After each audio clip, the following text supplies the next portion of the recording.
Good morning, students. Myself Sanjay Kumar Gupta, and I am welcoming you all in the e-learning platform of St. Michael's Academy, Bettiah. Students, this is my sixth video for Science of Class 8, Chapter 7, Conservation of Plants and Animals.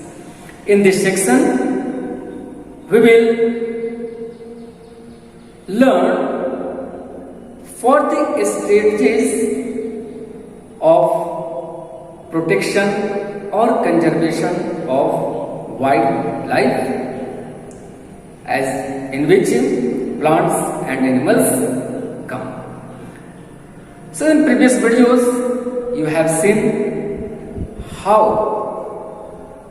IUCN cares for the conservation of plants and animals worldwide. So there may be three stages to conserve these plants and animals. First, by making protected areas for these wildlife. Second, making strict laws for hunting and other activities, and government should make strict laws. And third, by making or constructing captive breeding program. So the areas where these wildlife can be conserved are divided in three parts, as first national park, second wildlife sanctuary, and third is biosphere region. So here we will see what are the differences among them.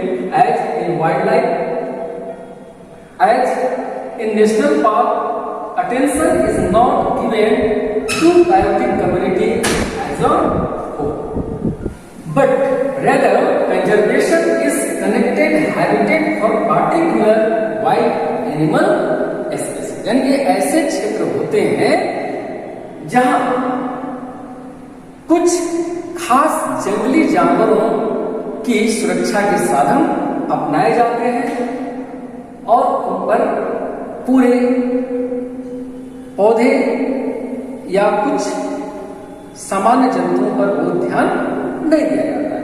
Why in wildlife sanctuary attention is not given to biotic community as a whole, conservation rather it is species oriented.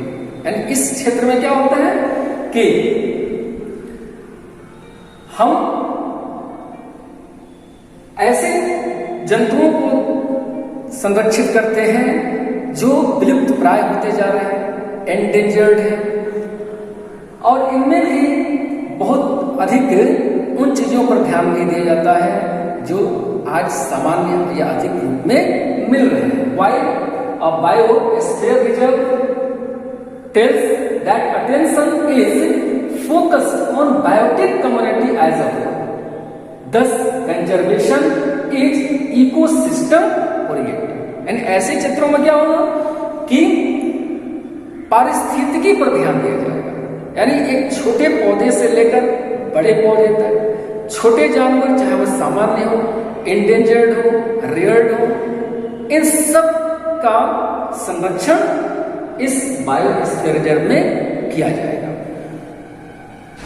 In national park this size ranges from 0.04 to 3,162 square kilometer, while wildlife sanctuary size ranges from 0.61 to 7,818 square kilometer, while in biosphere reserve size well over 5,617 square kilometers. Now, in national park, no biotic interference permissible except in buffer zone. यानी buffer zone को छोड़कर किसी तरह की कोई भी activity जो biotic interference है हम इसमें अलाउ नहीं करते हैं.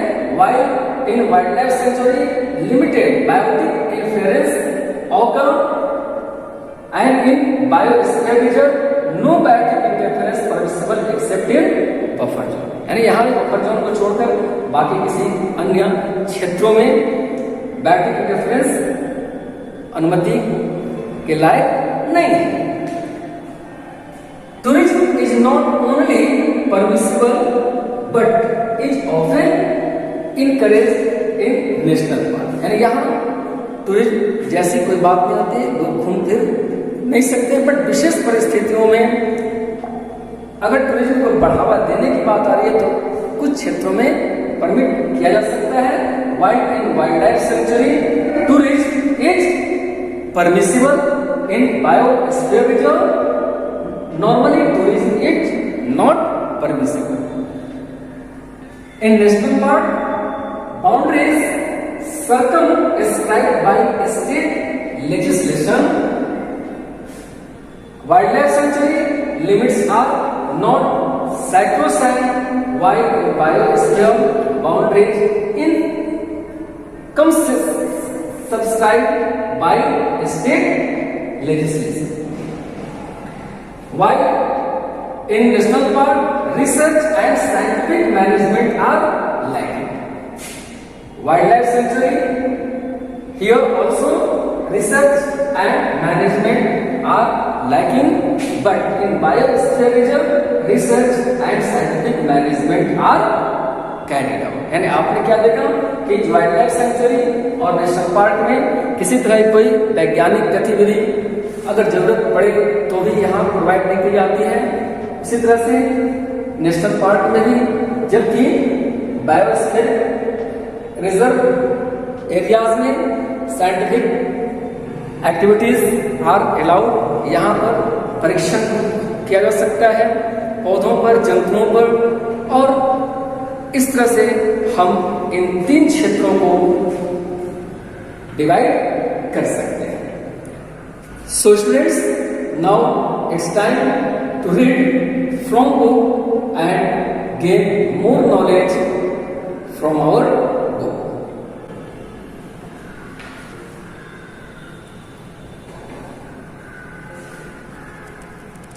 Strategies for wildlife conservation. Strategies for wildlife conservation include creation of protected areas. Second, strict laws to regulate hunting and captive breeding programs. So students, what are protected areas? Protected areas are undisturbed habitats for wildlife. These include national park, wildlife sanctuaries and biosphere reserve, about which just we have learnt on board. So national park. A national park is a protected land area preserved in natural condition to provide natural habitat to wildlife. यानी यह एक ऐसा क्षेत्र होता है जो प्राकृतिक अवस्था प्रदान करता है या प्राकृतिक स्थितियां प्रदान करता है उन जंगली जंतुओं के लिए जो हमारे वातावरण में पाए जाते हैं. Human activities like forestry, grazing, cultivation and free entry of people are not allowed in national park. यानी इस तरह के जो राष्ट्रीय पार्क होते हैं उसमें सामान्य व्यक्ति बिना पैसों के नहीं जा पाते हैं, नहीं जा सकते हैं, और ऐसे क्षेत्र काफ़ी सुरक्षित क्षेत्र माने जाते हैं जंगली जंतुओं और पौधों के लिए. Jim Corbett national park in Uttarakhand was the first national park established in India in 1936. Now there are about 103 national parks in India. Wildlife sanctuary. A sanctuary is a protected land area reserved for the conservation of wild animals, birds and plants. यानी अभ्यारण्य ये ऐसे क्षेत्र होते हैं जहां जंगली जंतुओं, पक्षियों और पौधों का संरक्षण किया जाता है. Hunting is strictly prohibited there. यानी ऐसे क्षेत्रों में हंटिंग, शिकार करना बिल्कुल मना होता है. However, private ownership rights for collecting minor forest product, harvesting of timber and cultivation are granted so long as they do not interfere with life of wild animals. हालांकि इन क्षेत्रों में कुछ ऐसे क्षेत्र होते हैं जो कुछ खास ऑर्गेनाइजेशंस को या जो लोग आसपास के गांव में रहते हैं उनको यह क्षेत्र प्रोवाइड किया जाता है ताकि वो वहाँ की लकड़ियाँ चुन सकें, ताकि वह वहाँ खेती कर सकें. लेकिन उनके साथ यह प्रोहिबिशन होता है कि वह किसी भी जंगली जंतु का शिकार नहीं करेंगे, छेड़छाड़ नहीं करेंगे. In India, there are about 525 wildlife sanctuaries. Now, biosphere reserve. A biosphere reserve is a specified land area in which multiple use of land is permitted for preserving biodiversity. यानी यह ऐसा क्षेत्र होता है जहाँ कई तरह के प्रयोग में लाए जा सकते हैं और यह सिर्फ उन्हीं कार्यों के लिए होंगे जिनसे हम पर्यावरण को, बायोडाइवर्सिटी को, जैव विविधता को बचा सकते हैं. It is divided into 3 zones for different activities at core zone where no human activity is permitted. इन क्षेत्रों में मनुष्य की किसी तरह की कोई गतिविधि संभावित नहीं होती है. Buffer zone where limited human activity is allowed. यानी ये ऐसे क्षेत्र होते हैं जहाँ मनुष्य कुछ गतिविधियाँ संभावित होती हैं, उन्हें अनुमति होती है कि वह घूम फिर सकते हैं और प्रकृति की सुंदरता को देख सकते हैं. While manipulation zone where several human activities are permitted. यानी यह ऐसे क्षेत्र होते हैं जहाँ मनुष्य के कई कार्य जैसे पिकनिक जाना, घूमना फिरना ये अलाउड होता है. कुछ लोग इन क्षेत्रों में खेती का भी कार्य करते हैं और इस तरह से हमारे वन्य अभयारण्य या जो बायोस्फीयर रिजर्व क्षेत्र होते हैं उनको हम 3 पार्ट में बांट सकते हैं. Nilgiri biosphere reserve was the first reserve established in India. It spreads over Kerala, Tamil Nadu and Karnataka.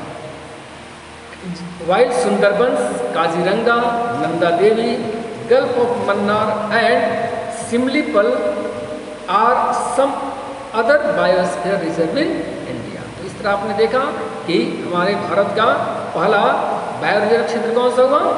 Nilgiri biosphere reserve. There are 669 biosphere reserves in the world including 18 in India. यानी पूरे विश्व में बायोस्फीयर रिजर्व की संख्या कितनी? 669, जिसमें से हमारे इंडिया में 18. A biosphere reserve helps in maintaining the biodiversity as well as the culture of that area. यानी यह क्षेत्र जंगलों के संसाधनों की रक्षा तो करता ही है, साथ में उस क्षेत्र के संस्कृति की भी रक्षा करने में सहायक होता है. A biosphere reserve may also contain other protected areas like national park and wildlife sanctuaries. For example, Panchmadi Biosphere Reserve includes Satpura National Park and 2 wildlife sanctuary, Bori and Panchmadi. As here you can see that many biospheruses found in Panchmadi. Students, you have often went to zoos, but what are the differences between a zoo and national park? But what is the difference between a national park and a zoo?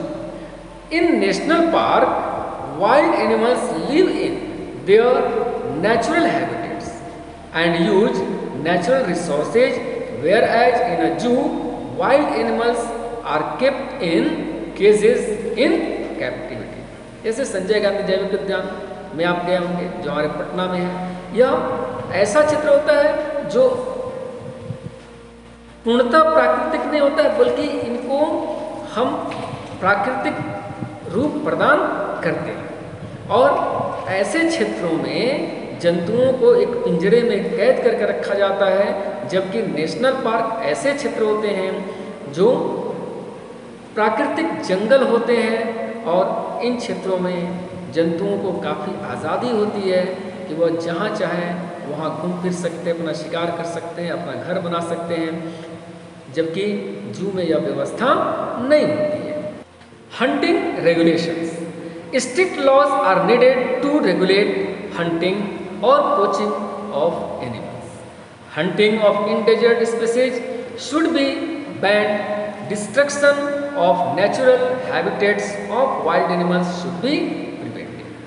यानी आपको पता है बहुत लोगों को शिकार करने का शौक होता है, तो शिकार के लिए क्या होना चाहिए? कुछ ऐसे लॉ बनाए जाने चाहिए जिनके तहत शिकारियों को सजा दी जा सके। इसके लिए ज़रूरत है कि जंतुओं को पीछा करने जैसी चीज़ें या उनका शिकार करने जैसे चीज़ों पर रोक लगे और इसके लिए कठोर कानून बनना चाहिए। साथ में वैसे जंतु जो खतरे के निशान में खड़े हैं, जो खतरे की प्रजातियों में हैं, उनका शिकार पूर्णतः बंद होना चाहिए और जंगली जंतुओं के जो प्राकृतिक आवास है उनका क्षरण नहीं होना चाहिए, उनका विनाश रोकना चाहिए। Captive breeding. Breeding wild animals in captivity has saved some endangered species for extinction, such as musk deer in Garhwal Hills, lion in Gir Forest, and Ghadiyal in Nandan Kanan Zoological Park in Odisha. Some wildlife project in India. Government of India has started some breeding project to save endangered species. Some of them are Project Tiger, Gir Lion Project, Crocodile Breeding Project, Himalayan Musk Deer Project, Rhino Conservation Project, etc. Project Tiger. Project Tiger was launched to save tiger from poaching. Under this project, 50 tiger reserves have been established in India. आपको पता है हमारे यहाँ भी Valmiki tiger project है और यह उन्हीं 50 टाइगर रिजर्व में से एक है जहाँ बाघों को संरक्षित किया जाता है और यह कानून हमारे देश में सन 1973 में लाया गया था। गिर land project. This project was started by the government of Gujarat in 1972 to protect Asiatic lion. Now students, about migration we shall learn in the next video, as well as we will do the question answer. Till then,